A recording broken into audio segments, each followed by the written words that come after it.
மீனராசி என்பர்களே, மீனராசியை பொறுத்த வரைக்கும் நிறைய பேருக்கு வாழ்க்கையை கொடுத்து இவங்களோட வாழ்க்கையை இழந்தவங்களாக தான் இருப்பாங்க. நிறைய பேருக்கு வாழ்க்கையை கொடுத்து இழந்தவங்கன்னு சொல்கிறத விட இவங்களோட குடும்பத்துக்காக வாழ்கிறவங்க அப்படின்னு சொல்லலாம். நண்பர்களுக்காக அதிகமாக உயிரையே கொடுக்கக்கூடிய அளவுக்கு ஒரு உன்னதமான பிறப்பு இந்த மீனராசியில் இருக்கிறவங்க. இந்த மீனராசியில் பொறுத்த வரைக்கும் குணாதிசயம் அப்படின்னா அன்பை அளவில்லாமல் காட்டுவாங்க. எவ்வளோ அன்பு காட்டினாலும் அதற்கு ஈடாக இவங்க எதையும் எதிர்பார்க்க மாட்டாங்க. அவன் எப்படி தான்ப்பா இருந்தால் என்ன, நாம் இப்படி தான் அப்படிங்கிற மாதிரி அவங்க அன்பு காட்டுவாங்க. இந்த மாதிரி இருக்கக்கூடிய மீனராசிக்காரர்களை எளிதில் எல்லாத்தையும் ஏமாற்றிடுவாங்க. எவ்வளோ தான் இவங்க அன்பு காட்டினாலும் இவங்ககிட்ட வாங்கி சாப்பிடுவாங்க, திருப்பி பார்க்குறதுல இவங்களை ஏமாற்றிட்டு போயிடுவாங்க. இவங்களும் என்ன பண்ணுவாங்க அப்படின்னா, அவன் அப்படி தான் இருந்தாலும் என் மனசுன்னு இருக்குல்ல, அவன் எப்படியோ நான் இப்படி தான் அப்படிங்கிற மாதிரி மறுபடியும் போய் மற்றவங்களுக்கு நன்மை செய்வாங்க. இவங்க காதல்லையாக இருக்கட்டும், இவங்களோட திருமணத்திலையாக இருக்கட்டும், இவங்களோட குடும்பத்திலையாக இருக்கட்டும், அண்ணன் தம்பிங்களையாக இருக்கட்டும், அக்கா தங்கச்சிகளாக இருக்கட்டும், எல்லா விஷயத்துலையுமே இவங்க அதீத அன்பு காட்டக்கூடிய ஒரு உன்னதமான ராசி இந்த மீனராசி. ஒரு நட்பு ராசின்னு சொல்லுவாங்க. இவங்களோட நண்பர்களாகவே இருந்தாலும் இவங்க நண்பர்கள் அந்தாட போய் இவங்களை போய் தப்பாக பேசுவாங்க. ஆனால் இவங்க அந்த நட்புக்காக உயிரே கொடுக்குற அளவுக்கு அவ்வளோ உன்னதமாக இருப்பாங்க. அந்த மாதிரி ஒரு ராசி. இந்த ராசியை பொறுத்த வரைக்கும் இவங்க தொட்டது தொடங்கும். சார் அப்படி ஒன்றும் இல்லையே சார், நிறைய விஷயங்கள்லாம் லாஸ் தானே சார் ஆயிருக்கு அப்படிங்கிறவங்களுக்கு இனி வரக்கூடிய காலங்கள் உங்களுக்கு ஒரு மகிழ்ச்சியான தருணங்களாக இருக்க போகிறது. ஸோ அதை பற்றி அந்த வீடியோவில் பார்க்க போகிறோம். அதுலேயும் சின்ன சின்ன ட்விஸ்டன்ஸ் உங்களுக்கு இருக்குது. ஸோ அதுக்கு நீங்கள் என்ன பண்ணணும் அப்படிங்கிறது இந்த வீடியோவில் மூலமாக பார்க்க போகிறோம். அதெல்லாம் பார்க்கணும் அப்படின்னா நம்ம சேனலை ஃபாலோ பண்ணிக்கோங்க. யூடியூப்பில் பார்த்துட்டிங்கன்னா சப்ஸ்கிரைப் பண்ணிட்டு பெல் பட்டன் ப்ரெஸ் பண்ணி அதில் ஆல் அப்படின்னு கிளிக் பண்ணிக்கோங்க. நிறைய பேருக்கு சில சந்தேகங்களும் இருக்குது. சார் இது நீங்கள் இது பொது பலனாக சொல்கிறீங்க, இந்த ராசியில் கிட்டத்தட்ட ஒரு 10-15 கோடி பேர் இருப்பான், நாங்கள் தனிப்படையான ராசி பார்க்கணும், தனிப்படையாக ஜோதிடம் பார்க்கணும் அப்படிங்கிறவங்களுக்கு கீழே நான் ஃபோன் நம்பர் கொடுத்துருக்கேன். ஸோ அந்த நம்பருக்கு நீங்கள் ஃபோன் பண்ணி உங்களுடைய ப்ராப்ளம் எல்லாமே சால்வ் பண்ணிக்கலாம். நிறைய பிரபலமான ஜோதிடர்கள் கூட இப்போ கன்சல்ட்டிங்க்கு இந்த விஷயத்தை இப்படி ஹேண்டில் பண்ணலாமா அப்படிங்கிற மாதிரி ஃபோன் மூலமாக பேசி பிரபல ஜோதிடர்கிட்ட கேட்டு தெரிஞ்சுக்கிறாங்க. ஸோ அது மட்டும் இல்லாமல் நிறைய ஆக்ட்ரஸும் அதே மாதிரி பிரபலமான பொலிட்டீஷியன்ஸும் ஜோதிடம் பார்த்துருக்காங்க. உங்களுக்கு வேணும் அப்படின்னா ஜஸ்ட் கீழே இருக்கிற ஃபோன் நம்பருக்கு கால் பண்ணி நீங்கள் பேசி உங்களோட டவுட்டை கிளியர் பண்ணிக்கலாம். ஃபேஸ்புக்கில் ஸ்க்ரீனில் ஓடிட்டுருக்கோம், யூடியூப்பில் டிஸ்கிரிப்ஷனில் கொடுத்துருக்கோம். சரி சார், இன்னொரு முக்கியமான ஒரு விஷயம், இந்த மீனராசிக்காரர்கள் ஒரு பிரச்சனைன்னு வந்தால் மட்டும் தான் கடவுள்கிட்ட போய் நிற்பாங்க, கடவுளோட ஞாபகமே வரும்.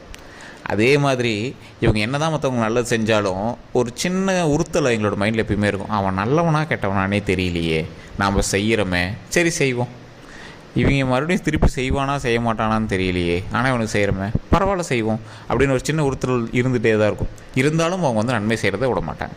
யாராவது ரோட்டில் சாப்பாடு இல்லாமல் போனால் சாப்பாடு வாங்கி கொடுத்தா பரவாயில்லையே, கையில் காசே இல்லை அப்படின்னாலும் சாப்பாடு வாங்கி கொடுத்தா பரவாயில்லையே அப்படிங்கிற ஒரு நினைவாவது உங்களுக்கு மைண்டில் போகும். அந்த மாதிரி ஒரு பாசமிகு ராசியாக இந்த ராசி வளம் வந்துட்டுருக்கும். இந்த ராசிக்காரர்களை பொறுத்த வரைக்கும் கல்வியில் நீங்கள் ஏற்கனவே நீங்கள் படிச்சிருந்தவங்களுக்கு தெரிஞ்சிருக்கும். இப்போ நீங்கள் லைஃப் வாழ்ந்துட்டுருக்கீங்க அப்படின்னா கல்வியில் ஒரு 70% தான், பெரிய உங்களுக்கு ஹைப்லாம் இருக்கும் அப்படின்லாம் சொல்ல முடியாது. தொழில் ரீதியான விஷயங்களில் அதிகமாக நீங்கள் இன்வால்வ் ஆக மாட்டீங்க. ஏதோ ஒன்று மற்றவங்கள்ட்ட வேலை பார்க்குறதுக்கு நாமளே ஏதோ ஒன்று பண்ணலாம்ப்பா அப்படிங்கிற மாதிரி இருப்பீங்க. ஒரு சிலர் ஏதோ ஒன்று நான் பட் நம்ம லைஃப் ஓட்டினா சரி அப்படிங்கிற மாதிரி ஒரு வேலைக்கு போயிட்டு குறிப்பிட்ட சம்பளத்தில் மட்டும் வாழ்ந்துகிட்டே இருப்பாங்க. இதில் குறிப்பிட்ட ஒரு 10% பேருக்கு மட்டும் சுக்கிரனுடைய ஆதிக்கம் ஓரளவுக்கு இருக்கும்போது, அதே மாதிரி தசாபுத்தியினுடைய லக்கினமும் தசாபுத்தியும் சேர்ந்து உங்களுக்கு ஒட்டுக்காக வேலை செய்யும்போது குறிப்பிட்ட இடத்துல ஒரு ஹைப்பான இடத்துல இருப்பாங்க. ஆர்டரிங் போஸ்ட், நீங்கள் மேலே இருக்கிற ஒரு பதவியில் இருப்பீங்க, உங்களுக்கு கீழே ஒரு 10-20 பேராவது மினிமம் இருக்கிற மாதிரி ஒரு ஆர்டரிங் போஸ்ட்டில் நீங்கள் வந்திருப்பீங்க. அது மிகப்பெரிய நன்மை தரக்கூடிய ஒரு இடமாகவும் இருக்கும். அந்த இடங்களில் இருக்கிறவங்களுக்கு இப்போது ப்ரமோஷன்ஸ் வருவதற்கான வாய்ப்புகள் அதிகம், அடுத்த ஸ்டேஜுக்கு வரதுக்கான வாய்ப்புகள் அதிகமாகவே இருக்குது.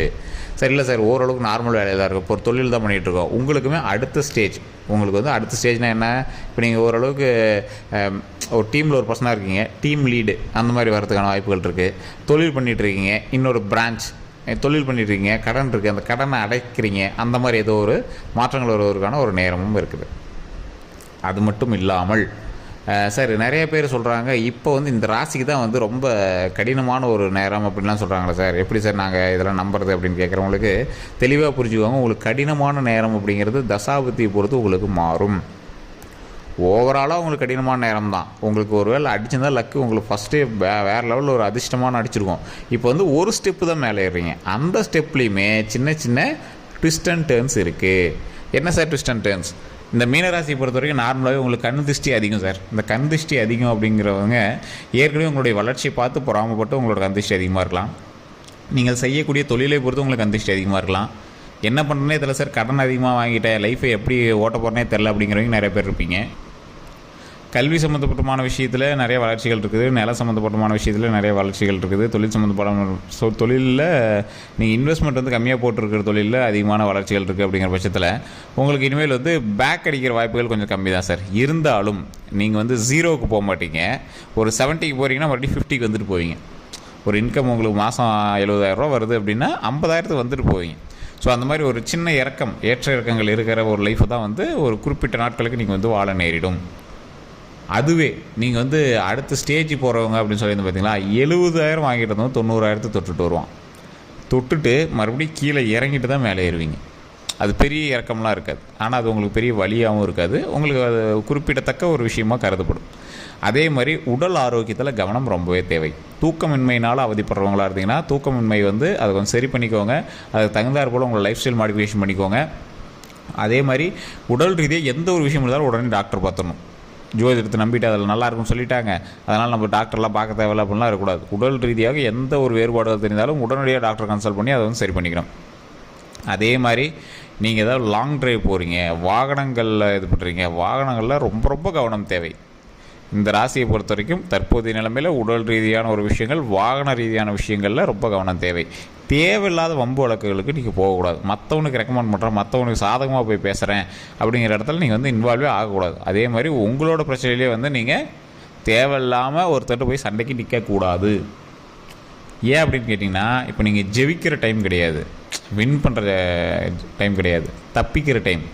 எதிலேருந்து நீங்கள் தப்பிக்கலாம் அப்படிங்கிறத தான் பார்க்கணுமே தவிர, பெரிய இது மாதிரி நம்ம போய் பண்ணோம்னா பெரிய இதுப்பான்னு கெத்து காட்டுற டைம் கிடையாது. ஸோ கொஞ்சம் அடக்கி வாசிக்கிற டைம்னே வச்சுக்கோங்களேன். ஸோ அதே மாதிரி வேறு யாராவது ஒருத்தரோட ப்ராப்ளத்துக்கு உங்களை மாட்டி விடக்கூடிய ஒரு நேரமாகவும் அந்த நேரம் வந்து அமைகிறதுக்கு வாய்ப்புகள் இருக்குது. வேறு எவனா ஒரு 4 பேர் போயிட்டுருப்பீங்க, உங்கள் ஃப்ரெண்டு யார்கிட்டயோ சண்டைக்கு போவான். சண்டைக்கு போன நேரம்னு பார்த்து இவனு தான் இருந்தான், அந்த அடித்தறியில் இவனு தான் இருந்தான் அப்படின்னு உங்கள் மேலே கேஸ் பாயறதுக்கான வாய்ப்புகள் இருக்குது.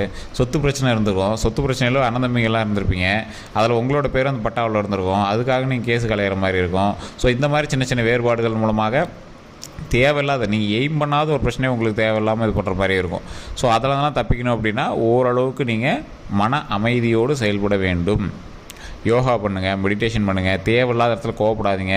குடும்பத்துக்குள்ளேயே சண்டை சச்சரவுகளுக்கான வாய்ப்புகள் இருக்கிறதுனால அந்த இடத்துலையுமே கொஞ்சம் கோவத்தை கண்ட்ரோல் பண்ணுங்கள். மனைவிகள் கணவனுக்கிடையே தேவையில்லாத வாக்குவாதங்கள் அதிகமாக வருவதற்கான வாய்ப்புகள் அதிகமாக இருக்குது. ஸோ அதனால் அதெல்லாம் கொஞ்சம் சால்வ் பண்ணிக்கோங்க. இது எல்லாமே உங்களோட வாயை பொறுத்து தான் இருக்குது.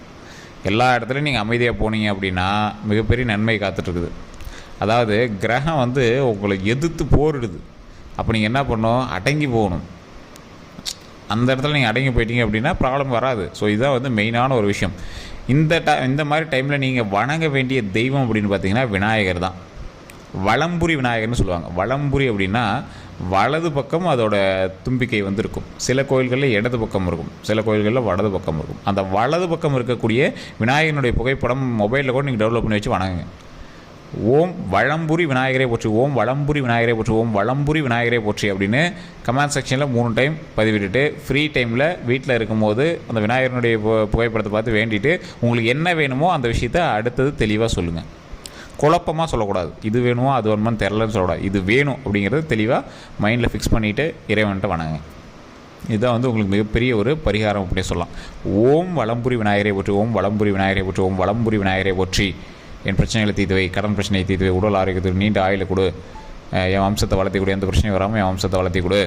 ஸோ இந்த மாதிரி தான் வணங்கணும். இப்படி தான் நடக்கும், நல்லதே நடக்கும். ஸோ அதே மாதிரி ஒரு 10 பேர்த்துக்காவது அன்னதானம் சாப்பாடு போடுங்க. அந்த சாப்பாடு போடுறதுனால மிகப்பெரிய நன்மை கிடைக்கும். சார் அவ்வளோலாம் அமௌண்ட் இல்லை சார் அப்படிங்கிறவங்க ஒரு தயிர் சாதமோ தக்காளி சாதமோ இல்லை லெமன் சாதமோ வீட்டிலேயே செஞ்சு கூட ஒரு குக்கர் சாப்பாடு ஆகுமா செஞ்சு அது ஒரு டிப்னியில் போட்டு அதில் அப்படியே மிக்ஸ் பண்ணி ஒரு 10 பேர்த்துக்கு அப்படியே கொஞ்சம் கொஞ்சமாக கொடுங்க. கொடுத்தோம் அப்படின்னா மிகப்பெரிய நன்மை நடக்கும். அந்த நன்மையினால் அவ்வளோ சிறப்புகள் இருக்குதுங்க. இந்த விஷயம் நிறைய பேருக்கு தெரியறதில்ல. இப்போ தெரியாதவங்க கண்டிப்பாக தெரிஞ்சுக்கோங்க. லைஃப்பில் வளருவதற்கு இறைபக்தி கண்டிப்பாக தேவை. இல்லை சார் இறைவனை வணங்காதவங்கன்னு வணங்குறாங்க அப்படின்னா அவங்களுக்கான தசாபுத்தியும் கிரக புத்தியும் அவங்களுக்கு தகுந்தாறு போல் சாதகமாக அமைஞ்சிருக்கு. யாருக்கு வந்து கிரகம் வந்து சாதகமாக அமையலையோ அவன் தான் இறைவனை வணங்குவான். இப்போ உங்களுக்கு நல்லா போயிட்டு இருந்தது, இப்போ ஓரளவு கொஞ்சம் ஸ்ட்ரகிள் ஆகுது, இப்போ நீங்கள் வணங்கணும் அப்படின்னு சொல்கிறாங்க பார்த்தீங்களா, அப்போ நீங்கள் வணங்கி தானே ஆகணும். ஸோ நல்ல கிரகத்தோட வலுவோடு இருக்கிறவங்க கூட குறிப்பிட்ட இடத்துல கண்டிப்பாக கடவுளை வணங்கியிருப்பாங்க, உங்களுக்கு தெரியல, அவ்வளோதான். ஸோ அப்படி வணங்காதவங்களை கூட கடவுள் வணங்க வைக்கும், அதுதான் வந்து ஆன்மீகம். ஸோ கண்டிப்பாக இந்த விஷயத்தை நீங்கள் மைண்டில் ஏற்றிட்டு தினம் அந்த வலம்புரி விநாயகர் வணங்க, முடிஞ்ச ஒரு 10 பேருக்கு அன்னதானம் கொடுங்க. கண்டிப்பாக இந்த விஷயம் உங்களுக்கு மிகப்பெரிய நன்மையை கொடுக்கும். அதே மாதிரி நம்ம சேனலை சப்ஸ்கிரைப் பண்ணாமல் தான் சப்ஸ்கிரைப் பண்ணிக்கோங்க, பக்கத்தில் பெல் பட்டன் மறக்காம ப்ரெஸ் பண்ணிக்கோங்க. ஃபேஸ்புக் பார்த்தீங்கன்னா ஃபாலோ பண்ணிக்கோங்க. வேறு எந்த கருத்துக்கள் இருந்தாலும் கமெண்ட் செக்ஷனில் பற்றி விடுங்க. கான்டாக்ட் நம்பர் டீட்டெயில்ஸ் கொடுத்து ஜஸ்ட் ஃபோன் பண்ணி உங்களுடைய ப்ராப்ளத்தை சொல்லி சால்வ் பண்ணிக்கலாம். எல்லோருக்கும் நன்றி நண்பர்களே.